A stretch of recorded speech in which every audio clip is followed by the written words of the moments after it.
যাতায়াতৰ অনুপযোগী হৈ পৰিছে চিপাঝাৰৰ ডুমনিচকী খটৰা সংযোগী পথ এজাক বৰষুণ দিলে পথছোৱাৰ বিভিন্ন স্থানত সৃষ্টি হয় পুখুৰী সদৃশ গাঁতৰ যাৰ বাবে যাতায়াতৰ ক্ষেত্ৰত সমস্যাৰ সন্মুখীন হৈছে অঞ্চলটোৰ ৰাইজ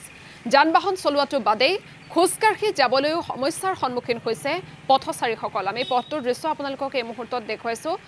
পথটোত আসলতে পুখুৰী সদৃশ গাঁতৰ সৃষ্টি হৈছে যাতায়াতৰ ক্ষেত্ৰত যাৰ বাবে যথেষ্ট অসুবিধাৰ সন্মুখীন হৈছে ৰাইজ যাতায়াতৰ বাবে অনুপযোগী হৈ পৰিছে এয়া চিপাঝাৰৰ ডুমনিচকী খটৰা সংযোগী পথ এজাক বৰষুণ দিলে পথছোৱাৰ বিভিন্ন স্থানত সৃষ্টি হয় পুখুৰী সদৃশ গাঁতৰ যাৰ বাবে যাতায়াতৰ ক্ষেত্ৰত চৰম সমস্যাৰ সন্মুখীন হৈছে অঞ্চলটোৰ ৰাইজ আৰু এই সন্দৰ্ভত চিপাঝাৰৰ পৰা মনোজালিৰ এক প্ৰতিবেদন আগবঢ়াইছো এজাক বৰষুণতে এতিয়া দেখিবলৈ পোৱা গৈছে পুখুৰী সদৃশ গাঁতৰ সৃষ্টি হৈছে ডুমনিচকী খটৰা সংযোগী পথত মই দেখুৱাই আছো চিপাঝাৰ বিধানসভা সমষ্টিৰ অতিকে গুৰুত্বপূৰ্ণ এটা পথ যিটো পথত এতিয়া এনে ধৰণে পুখুৰী সদৃশ গাঁতৰ সৃষ্টি হৈছে কাৰণ এজাক বৰষুণ দিলে এতিয়া যাতায়াতৰ অনুপযোগী হৈ পৰে এই পথছোৱা কিছু ব্যৱসায়িক চালক আছে আমি তেওঁৰ সৈতে কিছু কথা পাতিবলৈ যত্ন কৰিছো কেনেকুৱা সমস্যা আপোনালোকৰ সমস্যা বুলি কওঁতেতো সমস্যাৰ পান নাইয়ে এইটো আমি ডিপিলাৰ পৰা ডুমনিচকী 4বাৰ আবদান কৰোঁ কোনোবা দিনা 6বাৰো আবদান কৰোঁ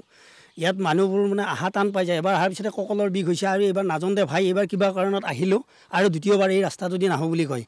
মানে গৰু গাড়ীত যেনেকুৱাকৈ আগতে ধান আনিছিলে পথাৰৰ মাজৰ পৰা ঠিক সেই তদ্ৰুপ ৰাস্তা আৰু ইয়াৰ আগৰ দিগিটো আৰু বেয়া আছে আপুনি চাইকেল নিব পৰা অৱস্থা নাই বৰ্তমান আজি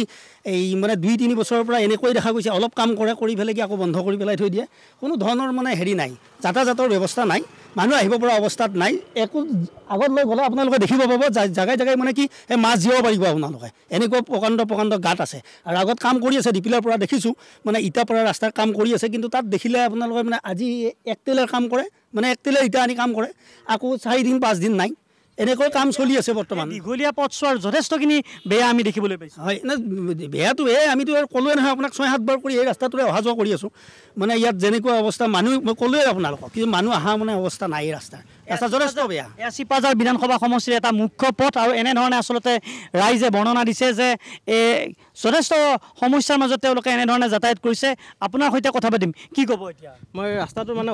অত্যন্ত বেয়া যিহেতু মই গুৱাহাটীত মই পঢ়া শুনা কৰি আছোঁ গতিকে ৰেগুলাৰ অহা যোৱা কৰিব লাগে গতিকে ৰাস্তাটো ইমানে অত্যন্ত বেয়া যে মানে অহা যোৱা কৰিবৰ কাৰণে আমাৰ বিৰাট মানে কঁকালৰ বিষ বা বিভিন্ন ডিঙিৰ বিষ বা অহা যোৱা কৰিলে যাতায়াততো বা যান বাহনতো অহা যোৱা কৰিব লাগে বিভিন্ন ধৰণৰ মানে দুৰ্গতি খাব লগা হৈছে আৰু এতিয়া যিসমূহ আচলতে ৰোগী বা অন্যান্য যিসমূহ স্কুলীয়া শিক্ষাৰ্থী তেওঁলোক অহা যোৱাৰ ক্ষেত্ৰত যথেষ্ট সমস্যাৰ সৃষ্টি হৈছে ল'ৰা ছোৱালী বুলিয়ে নহয় সকলো ফালৰ যিকোনো মানে ক্ষেত্ৰৰে ব্যক্তিসকল মানে যিহেতু এইটো মেইন পথ হয় আৰু এইটোৰ কাৰণে যথেষ্ট মানে অসুবিধাত পৰিছে আৰু অঞ্চলৰ স্থানীয় বিধায়কগৰাকীক আচলতে কেনেধৰণে আহ্বান জনাব আপোনালোকে এতিয়া এইটোৰ আচলতে আমিতো যিমান দিনৰ পৰা গম পাইছোঁ মানে ডুমনিচকীৰ পৰা এখণ্ড বনাইছে আকৌ ইয়াতে এৰিছে আকৌ ডিপিলাৰ পৰা অলপ বনাইছে আকৌ এইখন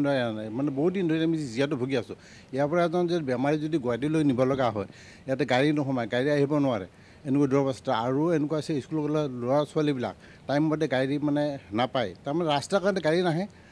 মানে এনেকুৱা সমস্যা হৈছে তাৰমানে কি ক'ম আৰু তাৰমানে